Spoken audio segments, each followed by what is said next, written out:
يؤتي الحكمة من يشاء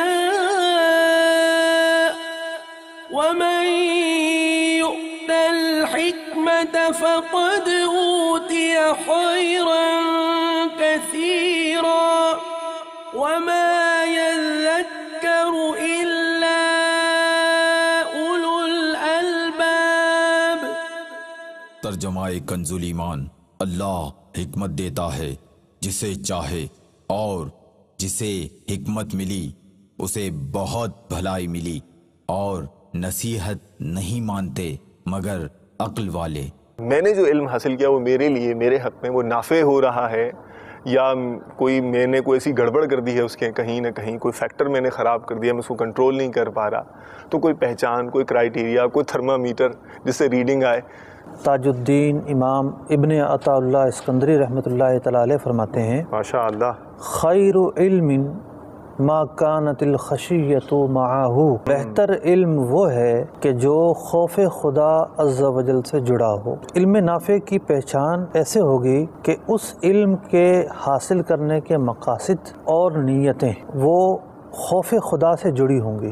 ہر علم جس کے حاصل کرنے والے خشیت والے ہوں گے ان میں تواضع پائی جائے گی۔ قرآن علم نافع ہے، صحیح، حدیث پڑھا ہے، حدیث علم نافع ہے، صحیح، لیکن اس کے حق میں علم نافع ہے وہ کب ہوگا؟ اس وقت ہوگا کہ جب یہ اس پر عمل کرتا ہوگا۔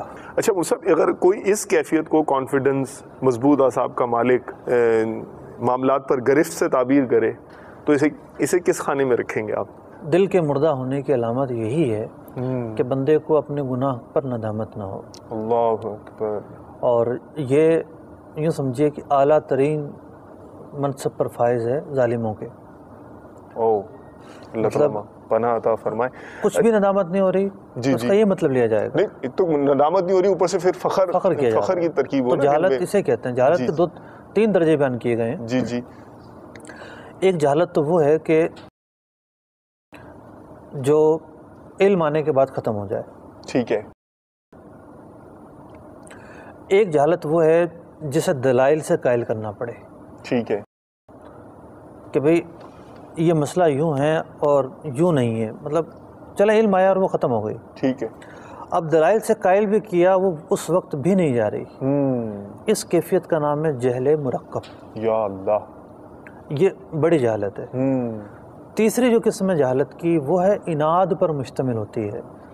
بندے کو پتہ ہوتا ہے یہ چیز غلط ہے، وہ اڑی ہے، بس وہ اڑی ہے، اس کی وہ عناد ہے، کرنا ہے سو کرنا ہے۔ صحیح ہے۔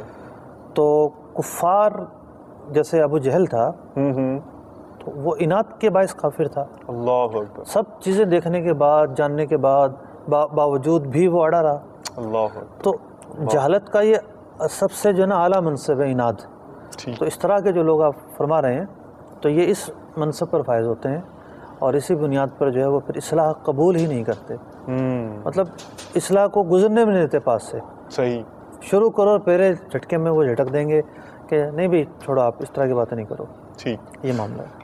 اچھا وہ سب ایک کویشچن اور ذہن میں آیا، وہ یہ ہے کہ آپ نے یہ ارشاد فرمایا کہ جو خشیت ہے، خوف ہے، یہ مزاج میں شگفتگی بھی لائے گی، عاجزی بھی ہوگی، تواضع کرے گا ایسا شخص، یہ امت پر شفیق ہوگا، رحیم ہوگا، اس کے اندر یہ کیریکٹرسٹکس ہوں گی۔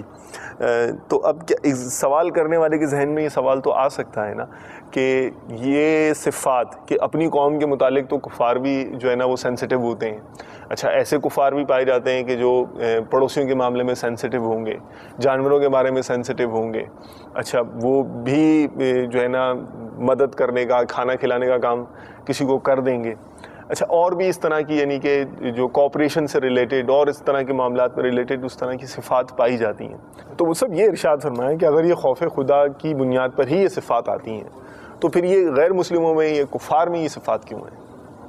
یعنی آپ یہ کہنا چاہ رہے ہیں کہ بہت سارے کفار بردبار ملیں گے، اوکے، خاموش کو ملیں گے، اور اخلاقیات، گفتگو، پولائٹ طبیعت، اس طرح کی طبیعت کو ملیں گے۔ جی ایگزیکٹلی۔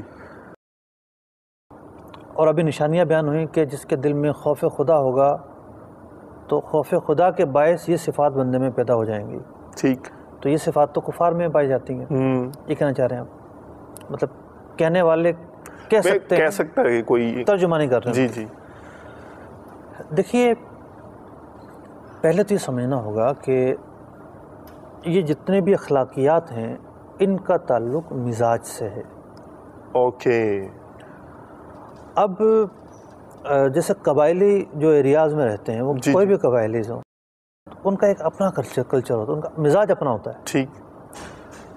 یعنی ان کے اندر لڑنے جھگڑنے کے معاملات, ان کے بولنے کے انداز اور بہت ساری چیزیں جو ہے نا وہ بالکل جدا ہوں گی. ٹھیک ہے. پھر علاقہ وائز بھی فرق پڑتا ہے. صحیح. لیکن سب سے بنیادی چیز یہ ہے کہ مزاج دو طرح کے ہوتے ہیں. ٹھیک.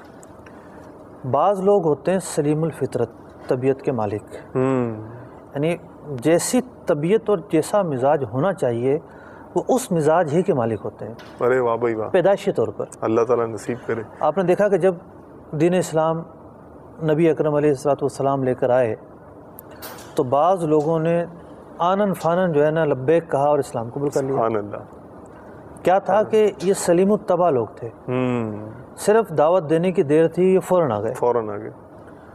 بعض لوگ بہت سمجھانے کے باوجود بھی نہیں آئے, اور بعض لوگ سمجھانے کے بعد آئے, پھر ٹھیک دیر سے آئے. تو اسی طریقے سے جو انسانی مزاج ہوتا ہے نا, جی جی, اس کا تعلق اسلام اور کفر سے نہیں ہے. اچھا اچھا اچھا اچھا. مزاج بعض لوگوں کا فطرتی سلیم الطبع ہوتا ہے. تو اب جو فطرتی مزاج ہے, بردباری ہے, تحمل مزاجی ہے, کم گو ہونا ہے, پولائٹ طبیعت کا مالک ہونا ہے, جی جی, یہ چیزیں فطرتاً ان کے اندر ہوتی ہیں. ٹھیک ہے. لیکن وہ مسلمان میں بھی ہو سکتی ہیں, کافر میں بھی ہو سکتی ہیں, دنیا میں کسی بھی شخص کے اندر ہو سکتی ہیں. ٹھیک ہے. یہ پرسنالٹی ٹریٹس ہیں. جی ہاں. ٹھیک ہے ٹھیک ہے. لیکن اس درجے کے اندر بھی, یہ ہم نے پہلے درجے کی بات کی ہے, صحیح. مزاج دو طرح کا ہوتا ہے. ٹھیک ہے. اس درجے کے اندر بھی جی جی, اصل چیز کیا ہے, اس مزاج کا استعمال. اوکے. بھائی ایک باپ اپنے بیٹے پر بڑا ہی شفیق ہے, صحیح, اور وہ بیٹے کی ہر خواہش کو پورا کرتا ہے. بھائی مثال کے طور پر وہ کافر ہے اور اس کے بیٹے کو خنزیر کھانا پسند ہے, صحیح, تو وہ اپنی اس شفقت کا استعمال کرتے ہوئے اسے گاہے بگاہے وہ لا کر دے گا. صحیح ہے صحیح ہے.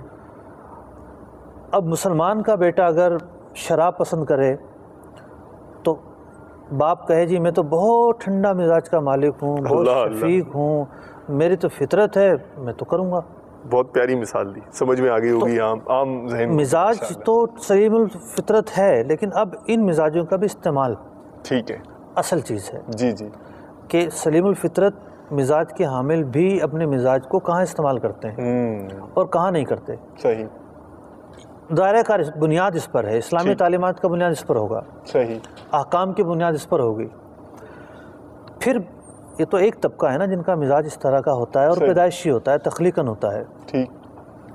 دوسرا طبقہ وہ ہوتا ہے کہ جن کا مزاج پیدائشی تو کچھ اور ہوتا ہے, فطری مزاج ہوتا ہے, صحبت کی وجہ سے, عادت کی وجہ سے ان کا مزاج بگڑ جاتا ہے. اچھا اچھا اچھا اچھا. اب اس بگڑے ہوئے مزاج کو واپس کون لے کر آئے؟ بھائی جو مذاہب آسمانی مذاہب ہیں, جی جی, یہود ہوں یا نصارہ ہوں, انہوں نے تو اپنے نفس کی بنیاد پر تحریفیں کی ہیں کہ ان کے لیے چیزیں حلال ہو جائیں, صحیح, آسانیاں آ جائیں. اب وہ تو اپنے جو تعلیمات تھی اس کے محرف کر چکے ہیں. ٹھیک ہے. تو اب کون سی ایسی چیز آئے گی جو انہیں سختی سے روکے گی, صحیح, یا ان کے کاموں سے روکے گی؟ لیکن یہاں شریعت مطہرہ, قرآن مجید, فرقان حمید صحیح سلامت حالت میں موجود ہے. الحمدللہ. جو حلال چیزوں کا حکم دیتا ہے, حرام سے روکتا ہے, فرائض کا حکم دیتا ہے, واجبات کا حکم دیتا ہے, اور کچھ چیزوں سے منع کرتا ہے. ٹھیک. تو جب شریعت کی تعلیمات ایسے لوگوں کو بتائی جائیں گی, جی جی, اور وہ ان تعلیمات کو حاصل کریں گے اور عمل پیرا ہو جائیں گے, ماشاءاللہ, تو جو وہ بہک گئے تھے وہ بہک ہو جائیں گے. سبحان اللہ.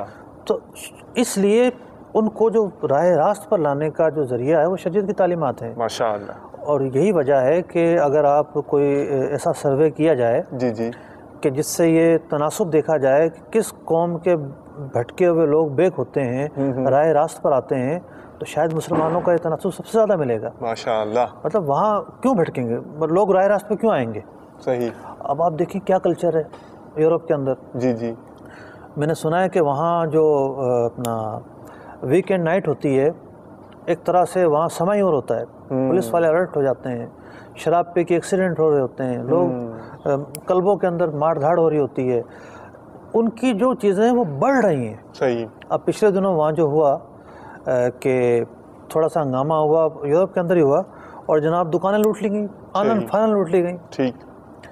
ہمارے یہاں بھی بڑے ہنگاموں میں لوٹ مار ہوتی ہے، لیکن کیا ہوتا ہے کہ اوباش لوگ کرتے ہیں. صحیح. جن کے مزاج ہی بگڑے ہوئے ہیں. لیکن وہاں کے تو پورا معاشرہ ہی ایک دم چلو مال مفت ہے لوٹ لو. صحیح. ایسے موقع پر کیا چیز ہے جو روک سکتی ہے؟ شریعت کی تعلیمات ہیں، خوف خدا بندی ہے. تو بات یہ ہے کہ وہ سلم الفطر مزاج ہونا اپنی جگہ پر ہے، اس کا بھی صحیح استعمال اصل دائرہ کار ہے. ٹھیک ہے. پھر جو لوگ عادتاً جو ہے وہ اور چیزوں کی طرف مائل ہو جاتے ہیں، تو خوف خدا ان میں تواضع پیدا کرتا ہے، ماشاءاللہ، رحم پیدا کرتا ہے، شفقت پیدا کرتا ہے. پھر وہ چیزیں جن کا تعلق مزاج سے، وہ تو بہت تھوڑی ہیں. بہت ساری چیزیں ایسی ہیں کہ جن کا تعلق مزاج سے نہیں ہے. صحیح.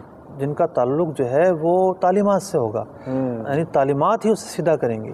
تعلیمات نہیں ہوں گی تو سیدھا نہیں ہو سکتا. صحیح ہے. صحیح. ماشاءاللہ. مدینہ. علم سے ہماری گفتگو ہوئی. جی جی. اور یہ جو دوسرا ملفوظ تھا، ابھی تیسرا بھی سلسلے میں بیان کروں گا. ماشاءاللہ. تو علم ایسا نہیں کہ علم حاملان علم کے اندر جو نا خامیاں ہی ہوں گی، ایسا نہیں ہے. بلکہ بات یہ ہوتی ہے کہ جب مسجد بنائی جاتی ہے نا، جی جی، تو مسجد کے اندر کن چیزوں کا خیال رکھنا ہے. صحیح. یعنی اس کی زینت میں کیا چیزیں اضافہ کریں گی. صحیح.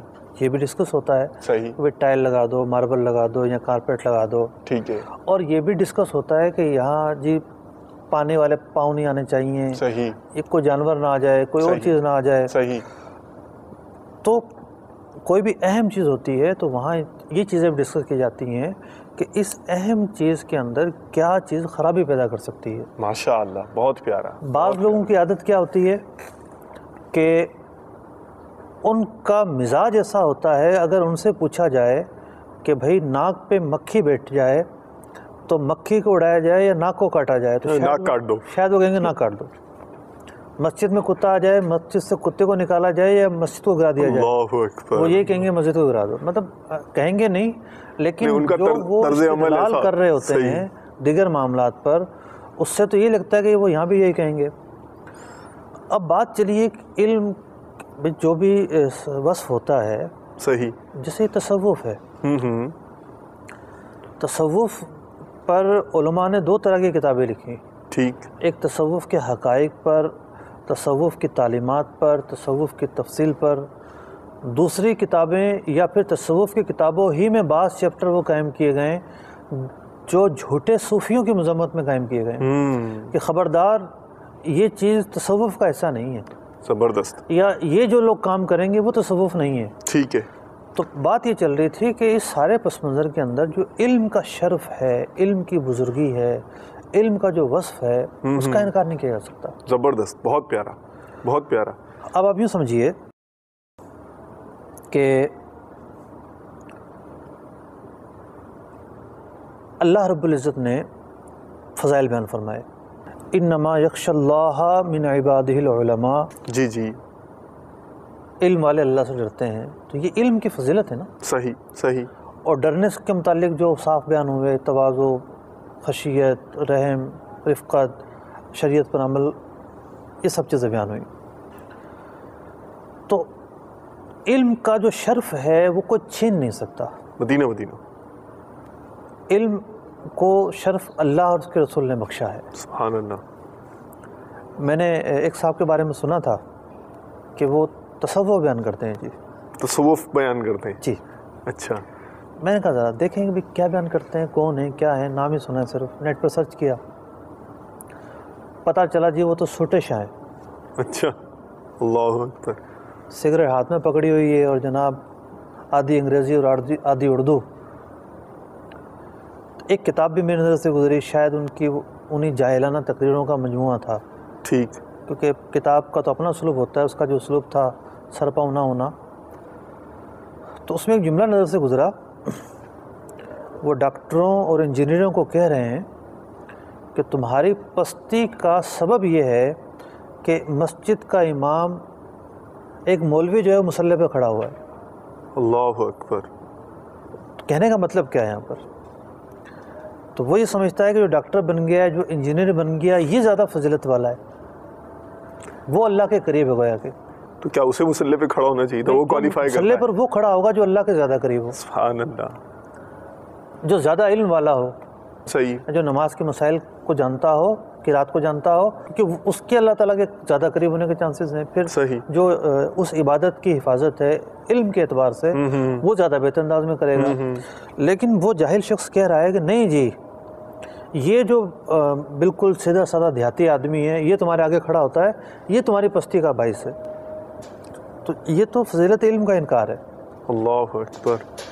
یعنی وہ چیزیں جو دنیا دیتی ہیں، جو جیب بھرتی ہیں، یہ تو ان کی فضیلت بیان کرنے، اور جو قرآن و سنت کا علم ہے ان کی فضیلت کا انکار ہوا نا.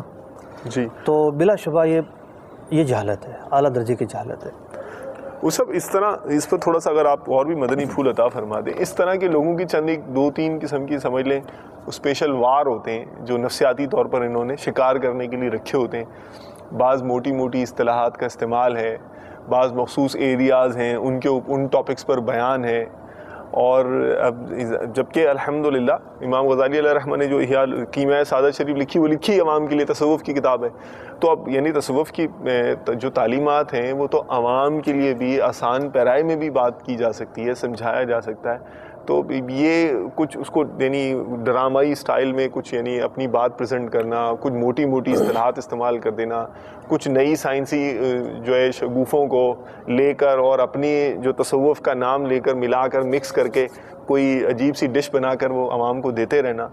تو یہ اس طرح کی ان کی عادات ہوتی ہیں، انداز ہوتے ہیں، طور طریقے دیکھیں، اور بیچارے عوام متاثر ہو جاتے ہیں کہ ٹھیک ہے یہ لفظ بولا، وہ لفظ بولا، یار پتہ نہیں بہت ہی کوئی بڑے یہ تو ذیشان ہستی ہیں. کیا فرماتے ہیں اس بارے میں آپ؟ اونچی دکان پھیکا پکوان. اللہ اکبر. بس وہ نام ہی بولے جاتے ہیں، صحیح. ہوتا کچھ نہیں ہے. ٹھیک، ماشاء اللہ. اور جو اگلا ملفوظ ہے، جی جی، امام ابن عطا اللہ اسکندری رحمۃ اللہ تعالیٰ علیہ جی جی، ملفوظ بیان فرما رہے ہیں، اور جو ہم ترتیب لے کے چلیں تبیب الحکم کے اعتبار سے، جی جی، تو کتاب العلم ہے، یہ اس کا تیسرا اور آخری ملفوظ ہے. مدینہ. العلم ان قارنته الخشیۃ فلک والا فعلیک. فرماتے ہیں کہ وہ علم، یعنی پہلے علم نافع بیان کیا، پھر علم نافع کی علامت، اور اب نتیجہ کہ وہ علم جس کے ساتھ خشیت ملی ہو وہ نجات کا باعث ہے. سبحان اللہ. الا فعلیک، ورنہ وہ علم ہی ہلاکت کا باعث بنے گا. او، جن لوگوں کا آپ تذکرہ کر رہے ہیں جی، کہ بہت سارے دکانیں کھلی ہوتی ہیں، ہر دور میں کھلی ہوتی ہیں، ٹھیک، اور حیرت کی بات یہ ہے کہ علم کے نام پہ کھلی ہوتی ہیں. مطلب ذکر بھی ایک علم ہے نا.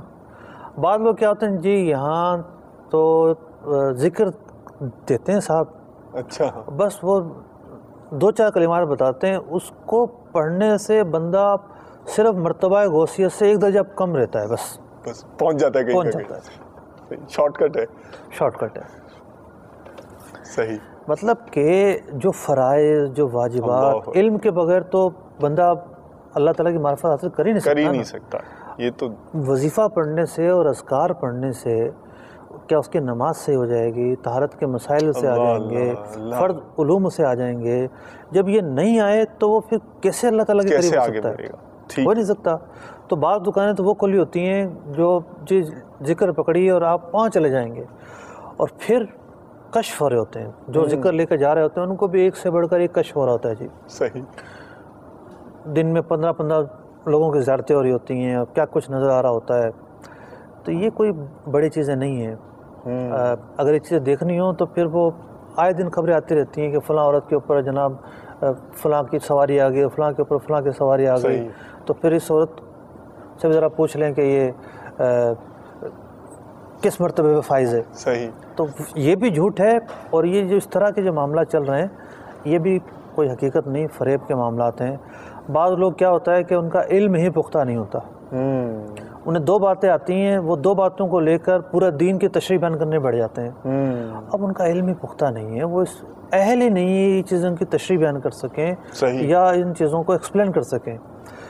پھر سب سے بڑی چیز کیا ہے؟ مقاصد. ان کے مقاصد، بعض لوگوں کے مقاصد واضح ہوتے ہیں کہ یہ مقاصد اللہ تعالیٰ کی رضا پر مبنی نہیں ہے، کچھ اور ہی مقاصد ہیں. ان کی اپنی ذاتی زندگی کو دیکھا جائے، بھائی تم کہاں نمازیں پڑھتے ہو؟ صحیح. پڑھتے ہو کہ نہیں پڑھتے؟ تمہاری زندگی سے سرکار دو عالم صلی اللہ علیہ وسلم کی سیرت کی کوئی جھلک نظر نہیں آتی. تمہاری جو تعلیمات ہیں فرائض اور واجبات پر مبنی نہیں ہیں. تم ایک چیز کو لے کر بیٹھے ہوئے ہو، پوری محفل ختم ہو گئی، نماز کا وقت گزر گیا اور کوئی احساس ہی نہیں ہے. صحیح. تو دار و مدار اس بات پر ہے کہ شریعت کی اتباع ہی جو ہے وہ جانچ پڑتال کا وہ ہے، پیمانہ ہے. پیمانہ ہے. مدینہ. اب احیاء العلوم کے اندر اور دیگر کتابوں کے اندر علم کے تعلق سے بھی پھر آفتیں بیان ہوئیں. صحیح. کہ بہت سارے لوگ ایسے ہیں کہ جو علم حاصل کریں گے لیکن ان کا علم انہیں ہلاکت میں ڈال دے گا. صحیح. تو ایسا نہیں ہے کہ جو علم کا دعوے دار ہے وہ کسی نہ کسی مقام پر پہنچا ہوا بھی ہو. تو اسی لیے فرمایا العلم ان قارنت الخشیۃ فلکا، اگر اس کے ساتھ خوف خدا جڑا ہوا ہے، اتباع شریعت جڑی ہوئی ہے تو پھر وہ فائدہ مند ہے. ماشاءاللہ. اللہ فعلیکہ، ورنہ وہی علم جو ہے وہ ہلاکت کا باعث بنے گا. شیطان کا علم دیکھ لیں آپ. جی. اگر اس کے اندر اناد نہ ہوتا اور تکبر نہ ہوتا تو اس کی ایک منزلت تھی، اس کا ایک مقام تھا، لیکن اس علم نے کیا فائدہ دیا؟ کوئی فائدہ نہیں دیا. ٹھیک. پھر یہ ہوتا ہے کہ ہمارے معاشرے کے اندر موضوع چھڑا ہے تو سوسائٹی جو ہے نا، سوسائٹی ٹرینڈ، جی اس کی بڑی اہمیت ہے. ٹھیک. اب ڈیفینس کا آدمی چاہتا ہے کہ ڈیفینس کے بنگلے میں آ کے کوئی بیٹھے تو میں اسے دین سیکھوں، اور جو رہتا ہے اپنا اعظم بستی میں یا منظور کالونی میں یا کسی اور لائن ذریعہ میں چٹائی پہ بیٹھو، چٹائی بھی نہیں سیکھوں، وہ تو جناب وہ دین سکھانے کا اہل ہی نہیں ہے. ہاں جی. اب یہ اس سوچ کا کیا نتیجہ ہوا؟ اب بعض بہروپیوں نے کمیونٹیز کو گھیرنا شروع کر دیا. ٹھیک. صافی ہے تو کوئی ایک صافی پیر صاحب بن کے بیٹھ جائے گا. صحیح ہے. سب اس کے مرید. اداکاروں میں کوئی ایک صوفی بن کے بیٹھ جائے گا، سب اس اداکار اس کے مرید. ٹھیک ہے. اچھا گویے نکل آئے اب تو. اللہ اکبر. مطلب گویے جو ہے وہ لیڈر بنے ہوئے ہیں، اور وہ جناب وہ رہبر بنے ہوئے ہیں، کیا اللہ، وہ شیخ بنے ہوئے ہیں. تو اب تو یہ ہو رہا ہے کہ ایک بندہ اس کی جو جہاں پی آر ہے، صحیح، وہ چاہتا ہے کہ ان سب کو بس کسی طرح کیش کر لوں. کیش کروں. ایک سے بڑھ کر ایک عجوبے ہیں، ایک سے بڑھ کر ایک عجوبے ہیں. ایک شخص کے متعلق مجھے پتہ چلا کہ وہ کسی کے ہاتھوں چڑھ گئے، کسی بابے کے ہاتھ میں. اب بابا کیا نماز پڑھے گا، کیا روزہ رکھے گا، کچھ بھی نہیں کرنا. اس نے بیٹھ کر جو نا وہ انڈین گانے سننے، اور لوگ اس کے مرید، فلمی گانے اور اس کو باقاعدہ بڑی اسکرین جتنی بھی بڑی آتی ہے مہنگی سے مہنگی وہ لگوا کے دی. بنگلہ اس کو لے کر دیا، بابا یہاں بیٹھ کے آرام سے گانے سن. اور وہ مریدین کون؟ مسلمان. اس سے کیا چاہنے والے؟ فیض چاہنے والے. اللہ، ایسے بھی لوگ ہیں، اس بابے سے بھی فیض چاہتے ہیں. اللہ تعالیٰ رحم کرے ہمارے حال. اگر یہ لوگ کل گدھے اور گھوڑے سے فیض چاہیں گے تو کوئی عجیب نہیں ہے. تو یہ وہ چیزیں ہیں جو میں نے عرض کیا کہ مساجد کے اندر اگر کوئی گندگی ڈال دے تو مسجد کو نہیں گراتے، گندگی کو باہر نکالتے ہیں. صحیح. یہ چیزیں غلط ہیں. اہل سنت کا کوئی تعلق نہیں ہے اس سے. ماشاءاللہ. ہمارے جو صوفیاء ہیں، جو اکابرین ہیں، ان کا کوئی تعلق نہیں ہے ان سے. انہوں نے تو درس دیا ہے کہ کسی کو بھی پرکھنا ہے تو شریعت کے دائرے میں پرکھو. شریعت کا عامل ہے اس کے پیچھے چلو، شریعت کا عامل نہیں ہے اس کے پیچھے نہ چلو. ماشاءاللہ. جزاکم اللہ، جزاک اللہ خیراً و احسن الجزا. اللہ تعالیٰ آپ کو بہت جزائے خیر عطا فرمائے. بہت سارے مسکنسیپشنز کا جواب ہوا، اور مزید جو ہمارے فردر علم کے حوالے سے جو ڈومین سے ان کو بھی آج الحمدللہ آج کے سلسلے میں کور کیا گیا. غالباً ہمارے ٹیکسٹ کے لحاظ سے علم کا جو باب ہے علم کا باب پورا ہو ہم نے پورا ہو گیا, اور اب آئندہ انشاءاللہ تعالی توبہ کا باب ہے. توبہ کا باب. میرا تو دل تھا کہ آپ نہ اس کو ڈسکلوز کرتے, چلیں خیر, اور ہم تجسس چھوڑتے کہ, لیکن پھر انشاءاللہ ہمیں بہت سارے ایریاز, بہت سارے پیارے مدنی پھول توبہ کے توبہ کو ڈفرینٹ ڈائمنشن سے ہمارے جو صوفیاء کرام نے سمجھانے کی, ہمیں بتانے کی کوششیں کی ہے. اس کے بارے میں مدنی پھول اسباق تصوف میں حاصل کریں گے. تو اگلا لیسن ہمارا توبہ کے بارے میں ہوگا. Stay tuned with us. جزاکم اللہ خیرا واحسن الجزاء. صلوا علی الحبیب صلی اللہ تعالی علی محمد وعلی آلہ واصحابہ وبارک وسلم. يؤتي الحكمة من يشاء ومن يؤت الحكمة فقد أوتي خيرا كثيرا وما يذكر إلا أولو الألباب. ترجمہ کنز ایمان. اللہ حکمت دیتا ہے جسے چاہے, اور جسے حکمت ملی اسے بہت بھلائی ملی, اور نصیحت نہیں مانتے مگر عقل والے.